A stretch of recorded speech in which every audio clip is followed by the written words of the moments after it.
Kif? Suaranya? Suara luar.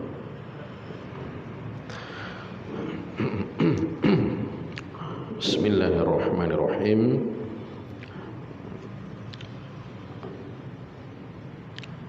Assalamualaikum warahmatullahi wabarakatuh. Alhamdulillahi ala ihsani wa syukru lahu ala taufiqihi wa amtinani.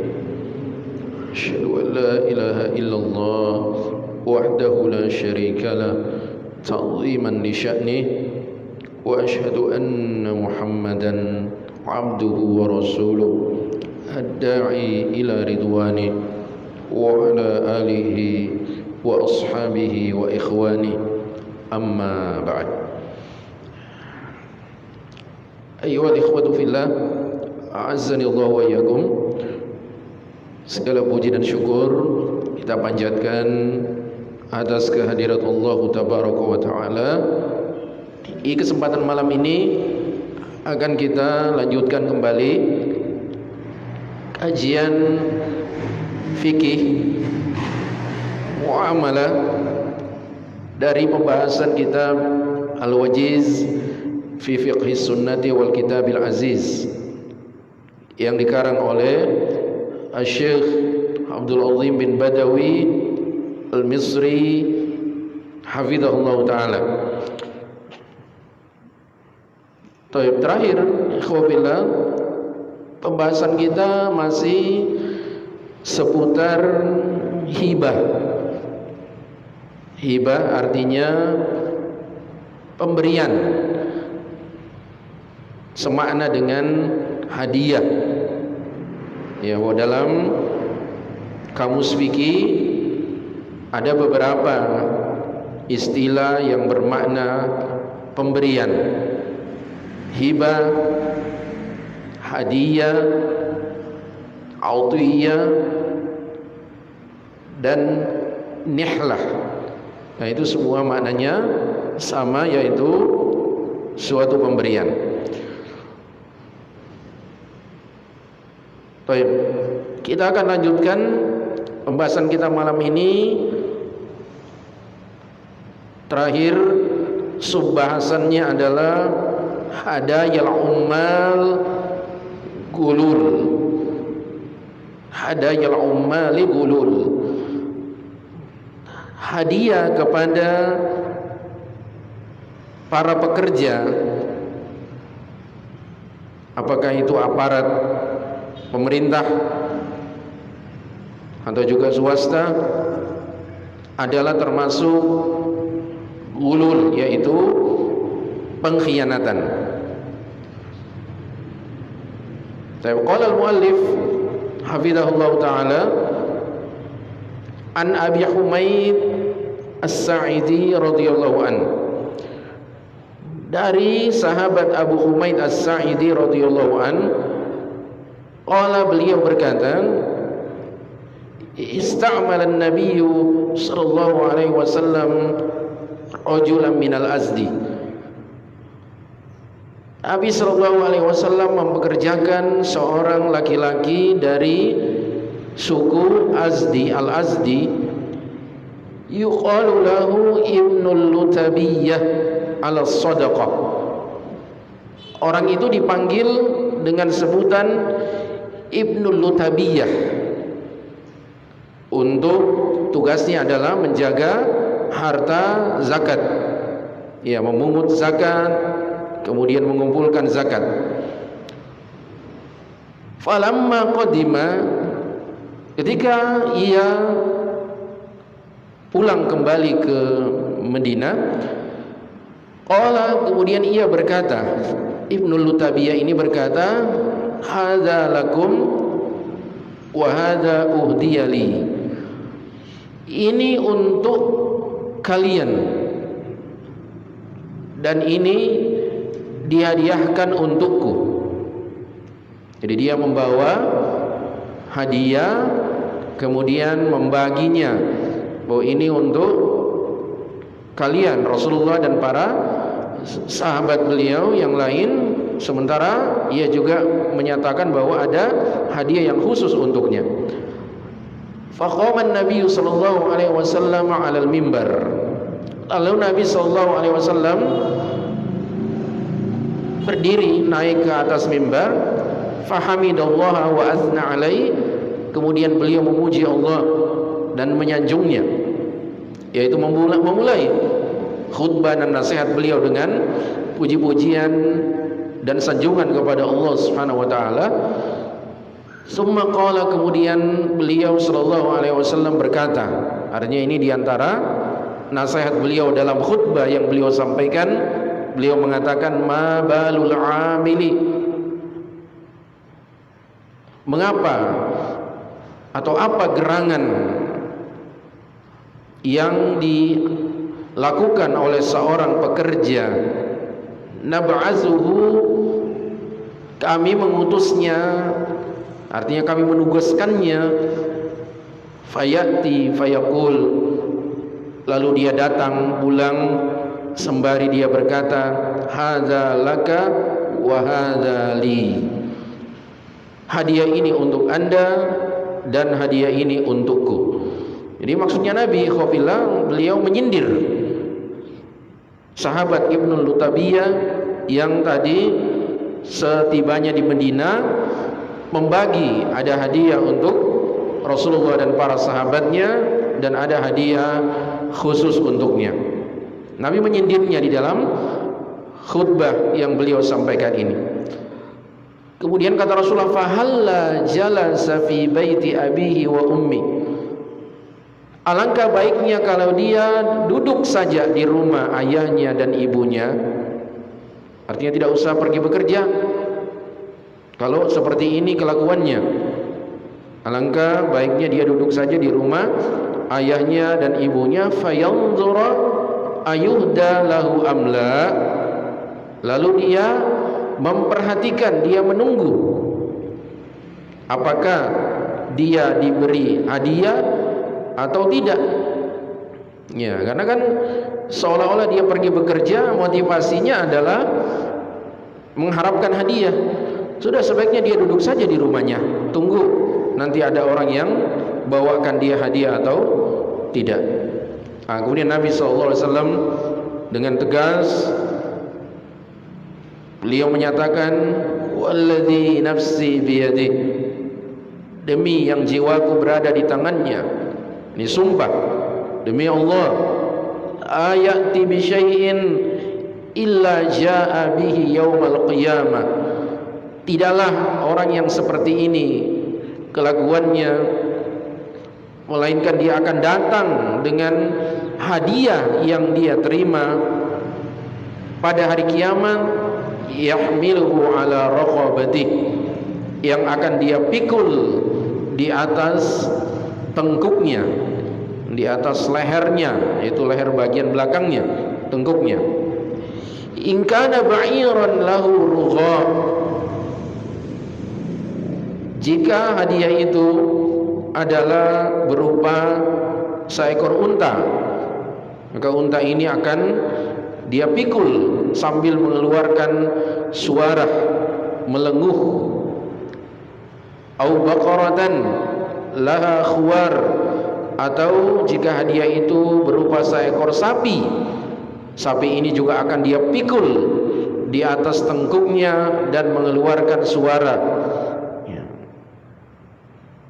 Au syatan tay'ar, atau kalau hadiah itu berupa seekor kambing, dia juga akan memikulnya pada hari kiamat sambil kambing itu mengeluarkan suara mengembik. Ya, jadi ini contoh, karena mungkin seringnya hadiah-hadiah yang diterima di zaman dulu adalah dari jenis 3 hewan ini, entah itu unta atau sapi ataukah kambing.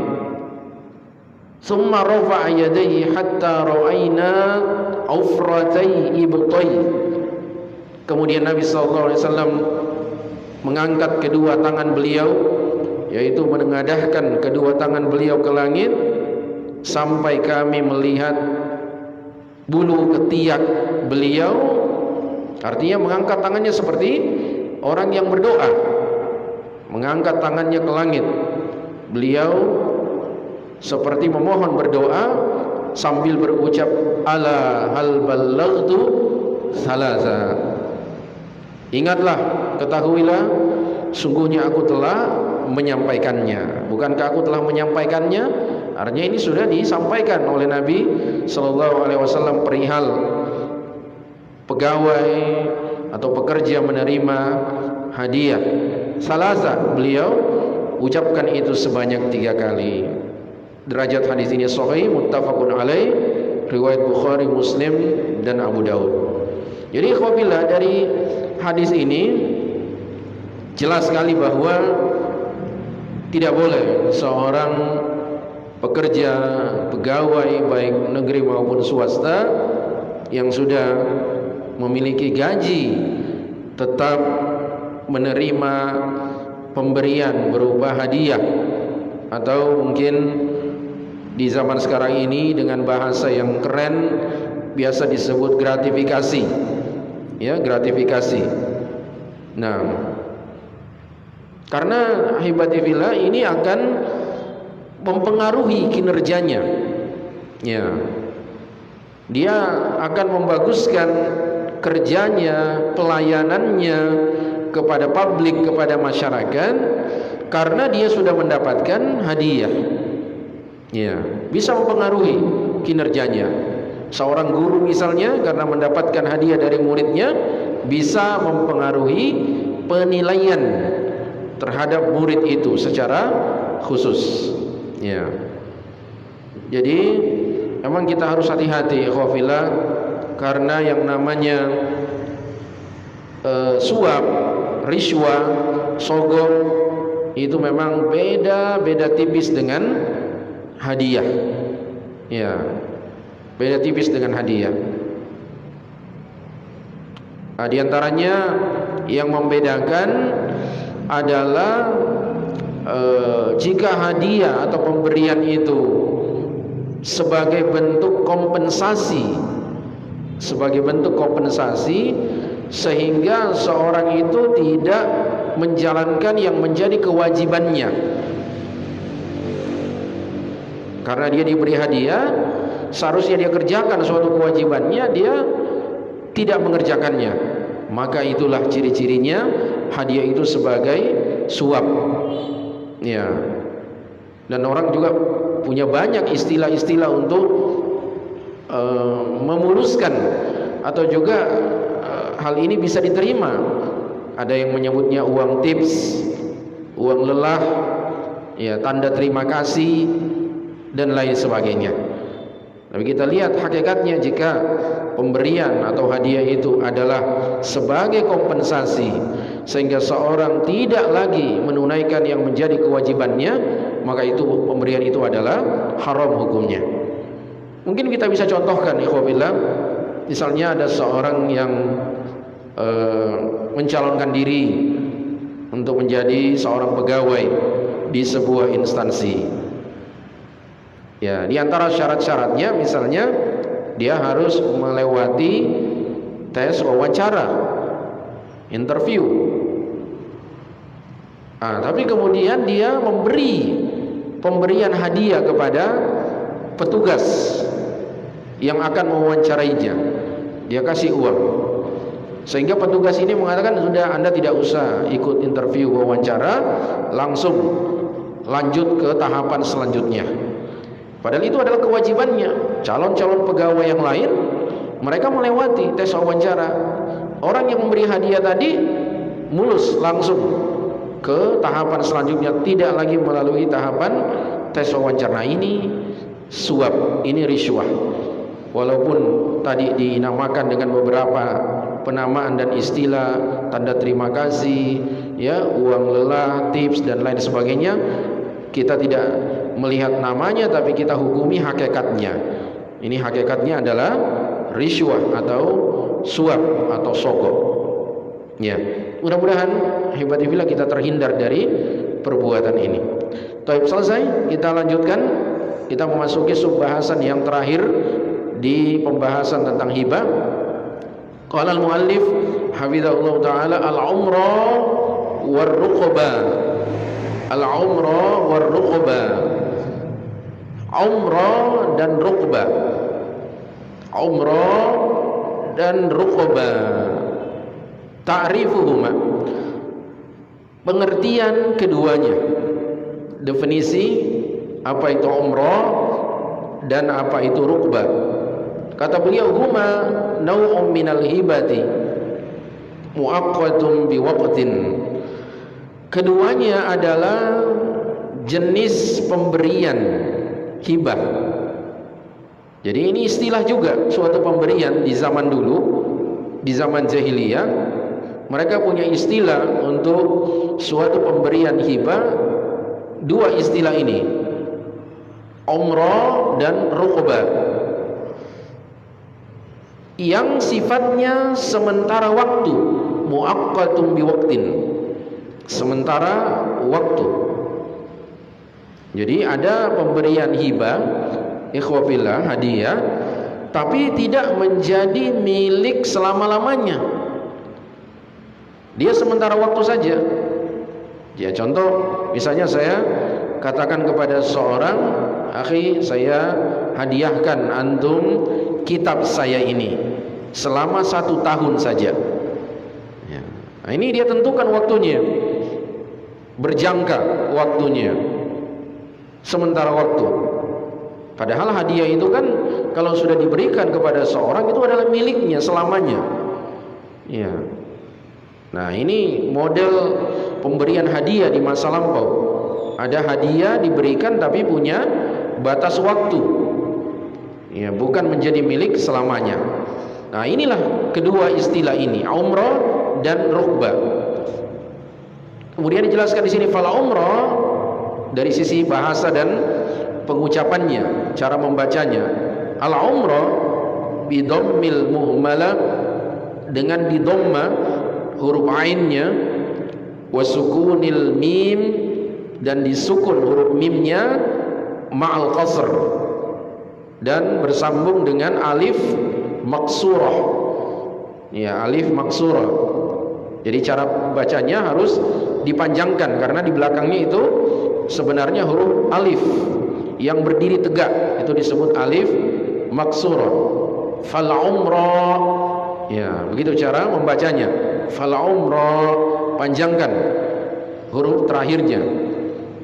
Nah, ini tentu saja penting cara membaca ini, karena kalau dibaca pendek nanti orang dengarnya umroh, ibadah umroh ke tanah suci, bukan. Ya, bukan. Karena sepintas selalu sama. Memang dari sisi huruf-hurufnya juga sama. Jangan sampai ketika ada orang yang mengucapkannya kita dengarnya ibadah umroh, bukan. Umroh panjang, umroh, ya. Ma'khudun minal umr. Kata al-umrah ini diambil dari kata umur. Umur, usia. Nah, nanti akan dijelaskan alasan penamaan tersebut. Sementara waruqbah, ruqbah biwaznil umrah, wazan atau polanya sama dengan umrah. Ruqbah sama dengan umrah, ma'khudhu minal muraqabah, diambil dari kata muraqabah. Muraqabah artinya pengawasan. Pengawasan. Ya, wazannya polanya sama. Ya, di dhamma ra-nya, disukun qafnya, kemudian huruf terakhir bersambung dengan alif maksurah. Ar-ruqbah, ar-ruqbah berasal dari kata muraqabah, pengawasan. Nah, kemudian beliau jelaskan sebab penamaan tersebut, li'annahum kanu yaf'aluna dzalika fil jahiliyah, Karena mereka dulu di masa jahiliyah melakukan ini, yaitu fayu'tir rajulud dar. Contohnya, seorang memberi hadiah, pemberian sebuah rumah, ad-dar, rumah atau tempat tinggal, wa yaqulu lahu, lalu dia berkata kepada orang yang dia hadiahi itu, a'martuka iyyaha. Dia mengucapkan kalimat itu. Jadi cara memberinya dengan dia membahasakan a'martuka iyyaha. Aku berikan kamu rumah ini, ya, dengan cara umrah, hadiah umrah. Maknanya ai abahtuha laka muddata umrika. Aku halalkan untukmu rumah ini, ya, itu selama kamu masih hidup, ya, selama hayat masih dikandung badanmu, ya, selama kamu masih berumur. Makanya disitulah diambil dari kata tadi al-umur, umur. Aku berikan kamu rumah ini, silahkan kamu tempati selama kamu masih hidup. Faqila laha umrah lidzalik. Itulah sebabnya dinamakan pemberian ini umrah, karena dibatasi waktunya sepanjang dia orang yang dihadiahi ini masih hidup. Kalau dia sudah meninggal, rumah ini kembali lagi kepada yang memberi tadi, dikembalikan lagi kepada si pemberi. Ya, ada jangka waktunya, hadiahnya dibatasi oleh waktu. Wa kadza qila laha ruqbah. Demikian juga alasan kenapa pemberian ini disebut ruqbah, li'anna kulla minhuma yarqubu mata yamutul akhar litarji'a ilaihi. Karena masing-masing, ya, baik umrah ataupun rukbah, masing-masing yang memberi dengan cara seperti itu yarqub, mengawasi. Tadi rukbah berasal dari kata muraqabah, masing-masing mengawasi kapan orang yang diberi hadiah ini meninggal dunia, ya, supaya apa? Pemberiannya itu kembali lagi kepadanya. Nah, jadi dia mengawasi, dia memantau. Si A misalnya mengasihkan rumah kepada si B, menghadiahkan si B dengan cara umrah atau rukbah, diawasi, dipantau. Ya, si B itu gimana, masih hidup enggak? Masih ada enggak? Sudah sakit-sakitan misalnya, dipantau. Kapan dia dapat informasi orangnya sudah meninggal dunia, pemberiannya ini berupa rumah misalnya akan kembali kepadanya. Ini dulu di masa jahiliyah ada model hadiah seperti ini. Bagaimana Nabi SAW menyikapinya? Kata Syekh di sini, wa qad i'tabara an-nabiy sallallahu alaihi wasallam hadat tawqita malghiyan. Sungguh Nabi sallallahu alaihi wasallam telah, ya, menjadikan atau menganggap, ya, pembatasan waktu ini malghi, tidak berlaku lagi, tidak dipakai. Hadiah model begini tidak berlaku, tidak dibenarkan oleh syariat. Ya, malghi, dibuang, tidak terpakai, tidak berlaku. Nah, ini Nabi SAW menyikapinya seperti ini. Wa ja'ala kullam minal umrah war ruqbah. Kemudian Nabi SAW menjadikan masing-masing, baik itu pemberian dengan cara umrah ataupun diistilahkan rukbah, iman wuhibat lahu hayatahu wa liwarasatihi min ba'dihi la tarji'u lil wahib. Nabi SAW memutuskan, menetapkan bahwa siapa saja yang diberi hadiah dengan cara umrah maupun rukbah, maka hadiah itu miliknya selama dia masih hidup. Dan kalau dia sudah meninggal dunia, akan diserahkan kepada ahli warisnya, menjadi milik ahli warisnya, keturunannya. Itulah hadiah. Misalnya si A kasih B kitab, buku, ya, Si B manfaatkan sepanjang dia masih hidup. Setelah meninggal, apakah bukunya dikembalikan kepada si A? Tidak. Akan menjadi milik dari keturunannya, ya, ahli warisnya. Tidak akan kembali kepada si pemberi. Nah, inilah hukum yang ditetapkan oleh Nabi kita sallallahu alaihi wasallam. Dalilnya an Jabir bin Abdullah qala, dari Jabir bin Abdullah Al-Ansari radhiyallahu anhuma, beliau berkata, qala Rasulullah sallallahu alaihi wasallam, Rasulullah sallallahu alaihi wasallam telah bersabda, al-umrah jaizatul liman u'miraha war-ruqbah jaizatul liman urqibaha. Umrah halal, boleh bagi orang yang diberi dengan cara umrah. Demikian juga ruqbah boleh, halal bagi orang yang diberi hadiah dengan cara ruqbah. Artinya itu miliknya selama-lamanya, ya, tidak dibatasi dengan jangka waktu tertentu. Hadis sahih riwayat Ibnu Majah, Tirmidzi, Abu Daud dan An-Nasa'i. Wa anhu qala, dan juga dari beliau, dari Jabir radhiyallahu anhuma, qala sami'tu Rasulullah sallallahu alaihi wasallam yaqul, aku telah mendengarkan Rasulullah sallallahu alaihi wasallam bersabda, man a'mara rajulan umrah lahu wa li aqibihi faqad qata'a qawluhu haqqahu fiha fahiya liman u'mira wa li aqibihi.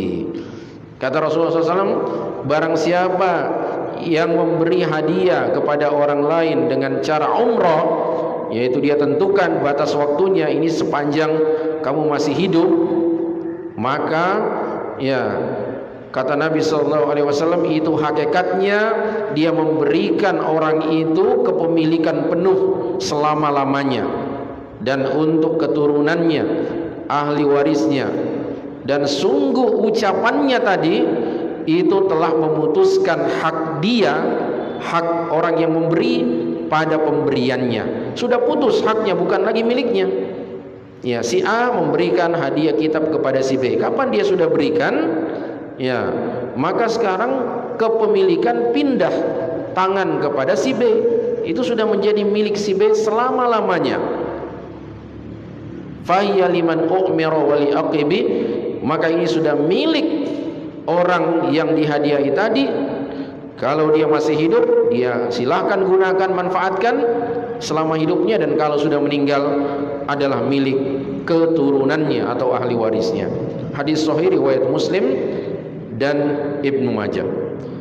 Kemudian ahibati fillah, hadis yang terakhir, wa anhu, juga dari sahabat Jabir radhiyallahu anhuma, qala qala Nabi sallallahu alaihi wasallam, Nabi sallallahu alaihi wasallam telah bersabda, amsiku alaikum amwalakum wa la tufsiduha. Jagalah harta-harta kalian dan jangan kalian rusakkan.